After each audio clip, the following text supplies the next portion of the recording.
అందరికీ నమస్కారం. ఈరోజు చేయబోతున్న video it was a most requesting video. OCD గురించి చేయండి అని నన్ను పర్సనల్గా ఇద్దరు ముగ్గురు రిక్వెస్ట్ చేశారు. సో ఈరోజు ఓసిడి గురించి చెప్తాను. ఓసిడి అనేది ఈ మధ్య కామన్గా అందరి నోటు వింటున్నాము, మాకు ఓసిడి ఉంది, ఇది ఎట్లా తగ్గుతుంది, చాలామంది చెప్తూ ఉన్నారు. సో ఓసిడి అనేది ఏంటంటే అబ్సెసివ్ కంపల్సివ్ డిజార్డర్. అబ్సెసివ్ అంటే థాట్స్, మన థాట్స్ మన ఫీలింగ్స్ మీద ఎఫెక్ట్ చూపిస్తూ ఉంటాయి. మన ఫీలింగ్స్ మన బిహేవియర్ మీద ఇంపాక్ట్ చూపిస్తుంది. సో ఈ థాట్స్ బిహేవియర్ మీద ఇంపాక్ట్ చేయడం వల్ల మనకి రెగ్యులర్గా కాకుండా ఇన్కరెక్ట్ బిహేవియర్ ఉంటుంది. అంటే మనం చేసింది చేయడము, తప్పు అనిపించడము. ఫర్ ఎగ్జాంపుల్ చెప్పాలంటే నేను ఒక ఆంటీని చూశాను. ఆవిడ ఏంటంటే ఎక్కడికన్నా ఎవరైనా ఇంటికి వెళ్ళినప్పుడు తను ఇట్లా క్లాత్ పెట్టుకుంటుంది, ఇలా అడ్డుగా పెట్టుకుంటుంది. ఎందుకంటే అక్కడ ఏదో స్మెల్ వస్తుంది, అక్కడ ఏవో జెమ్స్ ఉంటాయి, లోపలికి వెళ్ళిపోతే ఏదో ఒక హార్మ్ చేస్తుంది బాడీకి. సో ఎందుకు ఇలా అవుతుందంటే వాళ్ళ ఇంట్లో పెట్ డాగ్స్ ఉన్నాయి, ఆ పెట్ డాగ్లోంచి ఫర్ వస్తే ఆ ఫర్ లోపలికి వెళ్ళిపోయి ఇంటెస్టైన్స్ పాడు చేసేస్తాయి అని ఇలా ఆలోచించడం అన్నట్టు. అందరూ ఒకేలాగా ఉండి తను ఒక్కటే అలా ఉంటే అందరూ తనని డివియేట్ చేసినట్టు చూస్తారు. కొంచెం విచిత్రం ఏంటి అన్నట్టుగా ఉంటుంది వాళ్ళ బిహేవియర్. సో ఇంకొక వ్యక్తి నాతో పర్సనల్గా షేర్ చేశాడు, మ్యామ్ నేను నా జాబ్ రిజైన్ చేసుకున్నాను. ఎందుకంటే నాకు ఈ ప్రాబ్లం ఎలా ఉంటుందంటే నేను ఒక ఈవెంట్లో పార్టిసిపేట్ చేశాను, అందులో ఒక చిన్న తప్పు చేశాను. డ్రింక్ చేసి అక్కడ కొంచెం తూలి పడడమో సంథింగ్ అయింది అక్కడ నాకు. సో నాకు నెక్స్ట్ డే అంతా కూడా వన్ వీక్ కూడా కాదు, 1 monthగా అదే ఇన్సిడెంట్ గుర్తుకొస్తూ ఉంది, అదే బిహేవియర్ గుర్తుకొస్తుంది. అంటే నేను అలా చేయడం వల్ల అక్కడ ఉన్న వాళ్ళు ఏమనుకున్నారో, వాళ్ళు అలా చేసడం వల్ల నా గురించి చెడుగా అనుకుంటున్నారేమో, వాళ్ళేమనుకుంటున్నారు, వీళ్ళేమనుకుంటున్నారు, అలా ప్రతి ఒక్కళ్ళు ఆ ఈవెంట్కి వచ్చిన వాళ్ళందరి గురించి ఆలోచించుకుంటూ నేను ఆ జాబ్ కూడా వదిలేసి వచ్చేసాను అని చెప్పాడు.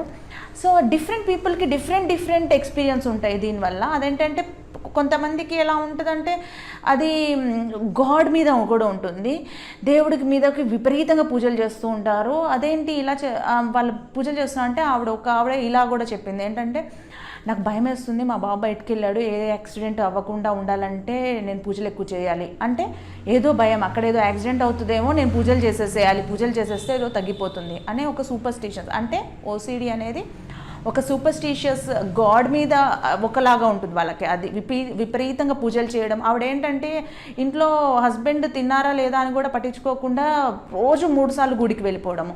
సో అది ఎంతో ఎఫెక్ట్ ఉంటుంది రిలేషన్షిప్స్ మీద కూడా. సో కొంతమందికి ఏంటంటే ఆవిడ ఇంకోలా ఎక్స్ప్రెస్ చేసింది ఏంటంటే, నాకు విపరీతమైన సెక్షువల్ థాట్స్ వస్తున్నాయి, అది ఏంటంటే రాంగ్ పర్సన్ మీద వస్తున్నాయి, మా కజిన్ మీద వస్తున్నాయి అట్లా అన్నట్టు. అంటే అది తెలుసు నాకు తప్పని, ఎందుకు వస్తున్నాయో కూడా తెలియట్లేదు, నాకు అట్లా థాట్స్ వస్తున్నాయి, దాని నుంచి నేను ఓవర్కమ్ చేయలేక వాళ్ళని ఫేస్ చేయలేకపోతున్నాను, చూడలేకపోతున్నాను, కావాలని అవాయిడ్ చేస్తున్నాను కూడా.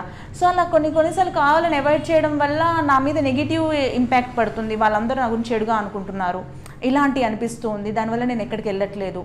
సో ఇట్లాంటి బిహేవియర్ వల్ల వాళ్ళకి ఏమైపోతుందంటే, వాళ్ళ బాధ ఎలా ఉంటుందంటే ఒక ఊబిలో, ఒక హోల్ లోపల ఒక ఊబిలో వాళ్ళు ఉన్నట్టు, చుట్టూ పైన అన్ని పాములు ఉంటే ఎంత భయంగా ఉంటుందో, లోపల వాళ్ళు ఉండిపోయి పైకి వెళ్ళలేరు, ఎక్కడికి వెళ్ళలేక వీళ్ళ సిచ్యువేషన్ ఎలా ఉంటుందో దే ఫీల్ హెల్ప్లెస్నెస్, బాగా విపరీతమైన వరి, విపరీతమైన యాంగ్జైటీ.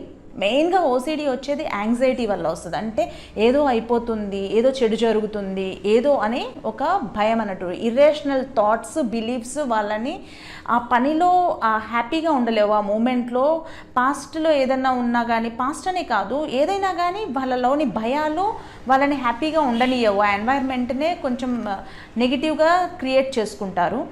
సో ఇందులో నుంచి బయటికి రాలేము అనే ఒక భయం ఉంటుంది. చాలామంది రెగ్యులర్గా చూస్తే కనుక మనము డాక్టర్ దగ్గరికి వెళ్ళి, సైకియాట్రిస్ట్ దగ్గర కానీ, కౌన్సిలింగ్ దగ్గర కానీ వెళ్తే క్యూర్ అవుతుంది మీకు అని చెప్తారు. కొంతమందికి వెళ్తూ ఉంటారు. But one of my friend, నా ఫ్రెండ్ ఉన్నారు, ఈ పర్సనల్లీ టోల్డ్, నేను డాక్టర్ దగ్గరికి వెళ్ళాను, మెడిసిన్స్ వాడాను, అయినా నా మీద పెద్ద ఇంపాక్ట్ చూపించలేదు. ద ఓన్లీ థింగ్ నేను దీన్ని ఓవర్కమ్ చేశాను అంటే, ఆయన ఓవర్కమ్ అంటే it's still there in him, but ever ever about himself, అది నాకు ఉంది అని నాకు తెలుసు. సో కాబట్టి ఇది విల్ పవర్ తోటి నేను ఏదైతే ఆ ఫియర్ని ఫేస్ చేయగలనన్న ధైర్యంని, డిటర్మినేషన్ని నాలో ఉంచుకున్నాను. కాబట్టి నేను దాన్ని డైలీ కూడా నాకు వచ్చే ప్రాబ్లమ్ని కూడా లాజికల్గా థింక్ చేస్తూ నేను దాన్ని సాల్వ్ చేసుకుంటూ ఉన్నాను అని చెప్పారు. సో అది డిఫరెంట్ పీపుల్ని డిఫరెంట్ బిహేవియర్స్ ద్వారా వాళ్ళని ఎఫెక్ట్ చేస్తూ ఉంటుంది. అది వాళ్ళ రెగ్యులర్ లైఫ్ స్టైల్లో కూడా ఇంపాక్ట్ చూపిస్తుంది. ఎలా అంటే మళ్ళీ ఆఫీస్కి వెళ్ళిపోయి కూర్చున్న తర్వాత కూడా నేను బైక్ లాక్ చేశానో లేదో అని చెప్పి మళ్ళీ వెళ్ళి చెక్ చేసుకుంటారు. ఇల్లు లాక్ చేశానో లేదో అని మళ్ళీ రివర్స్లో వెళ్ళిపోయి మళ్ళీ చెక్ చేసుకుంటారు. సో కొంతమంది ఆడవాళ్ళు మళ్ళీ నేను స్టవ్ కట్టేశానో లేదా అని చెప్పి నిద్రపోయిన వాళ్ళల్లో కూడా లేచి కూడా మళ్ళీ అంటే చూసుకుంటూ ఉంటారు. రీచెకింగ్ ఉంటుంది బాగా. ఈ రీచెకింగ్ ఎందుకు ఉంటుందంటే భయం వల్ల నేను చేశానో లేదో అని. సో ఇలా డిఫరెంట్గా వాళ్ళ డైలీ రిలేషన్షిప్స్ మీద కూడా ఎఫెక్ట్ చేస్తుంది. కొంతమందికి అది చాదస్తం లాగా అనిపిస్తుంది, కొంతమంది ఏంటి ఇలా చేస్తారు అనిపించింది, నెగిటివ్ ఇంపాక్ట్ పడుతూ ఉంటుంది. సో అది వాళ్ళ రిలేషన్షిప్స్ని కానీ అది వాళ్ళ రిలేషన్షిప్స్ కన్నా కూడా అది వాళ్ళ సెల్ఫ్ని ఎక్కువ ఎఫెక్ట్ చూపిస్తూ ఉంటుంది. వాళ్ళ మీద భయాల వల్ల వాళ్ళు హ్యాపీగా ఉండలేరు, ఎప్పుడు ఏదో దిగులుతో ఉంటారు, చిరాకుగా నిరుత్సాహంగా ఉంటారు. సో దానికోసం వాళ్ళు ఏం చేయాలా అని వాళ్ళు ఆలోచించుకుంటూ ఉంటే కూడా వాళ్ళకి ఏం అర్థం కాదు, ఏం చేయాలో కూడా. అదేంటంటే వాళ్ళు మీద వాళ్ళకు హోప్ కూడా కనిపించదు ఒక్కోసారి ఈ ప్రాబ్లమ్ని ఎట్లా ఓవర్కమ్ చేయాలని. కొంతమంది అది ఒక ప్రాబ్లంలా కూడా వాళ్ళు అనుకోరు. సో ఇట్లా ఉంటుంది డిఫరెంట్గా. ఓకే, టిప్స్ ఏంటంటే మెయిన్గా మనం చూసుకోవాల్సింది వీ హ్యావ్ టు థింక్ లాజికల్గా ఆలోచించాలి, ఇది కరెక్టా కాదా అని. అన్నెసెసరీ సూపర్స్టిషియస్ బిలీఫ్స్కి మనము ఎంటర్టైన్ చేస్తే అవే ఎక్కువ వస్తూ ఉంటాయి. సో దాన్ని ఎలా ఆలోచించాలి అంటే అది కరెక్టా కాదా అనేది ఆలోచించాలి. మీరు చేసే పని మీకు నచ్చాలి, వేరే వాళ్ళని ఇంప్రెస్ చేద్దామని ఎక్కువగా ఆలోచించి అపోహలకి భయాలకి లోనవడం వల్ల మీరు ఆ సిచ్యువేషన్లో ఇంకెక్కువ భయపడుతూ ఉంటారు, ఈ థాట్స్ని ఓవర్కమ్ చేయలేరు. So don't entertain negative thoughts, think logically. అది మెయిన్గా గుర్తుంచుకోవాలి మనము, ఇది కరెక్టా కాదా అని లాజికల్గా థింక్ చేస్తూ ఉండాలి. సెకండ్ థింగ్ ఏంటంటే మిమ్మల్ని మీరు బిజీ చేసుకోవాలి. ఆ థాట్స్ వచ్చినప్పుడు మీరు వేరే ఒక థాట్స్ని ఎంటర్టైన్ చేయకుండా ఆ టైంలో ఏదో ఒక పని పెట్టుకోండి, ఏదో ఒక వర్క్ చేస్తూ ఉండడం వల్ల దీని మీద ఎక్కువ ఫోకస్ ఉండదు. అండ్ ఫైనల్లీ మెయిన్గా ఇంపార్టెంట్ థింగ్ ఏంటంటే యాంగ్జైటీ కిల్స్ యాంగ్జైటీ. భయం అనేది ఫేస్ చేస్తేనే పోతుంది. ఊబిలో ఉన్నారు, ఇరుక్కుపోయారు, పైన అన్ని పాములు ఉన్నాయి, ఈ పాములన్నీ మీ నెగిటివ్ బిలీఫ్స్, మీ భయాలు అన్నీ కూడా కింద నుంచి పైకి వచ్చేసి దాన్ని ఫేస్ చేస్తే మీరు గట్టిగా అరుస్తే, మీరు గట్టిగా అదిరిస్తే ఏమవుతుంది, అవే భయపడి పారిపోతాయి. సో అలానే మీరు అందులోంచి బయటికి రావాలంటే మీరు అంత స్ట్రాంగ్గా మీ విల్ పవర్ని డెవలప్ చేసుకోవాలి. మెడిసిన్స్ వాడినా కౌన్సిలింగ్ తీసుకున్నా మీకు ఎఫెక్ట్ లేదు అని అనిపిస్తే మీ విల్ పవరే మీ యొక్క ధైర్యాన్ని పెంచుతుంది. ఫైనల్లీ మీరు మీ యాంగ్జైటీని ఓవర్కమ్ చేయగలుగుతారు.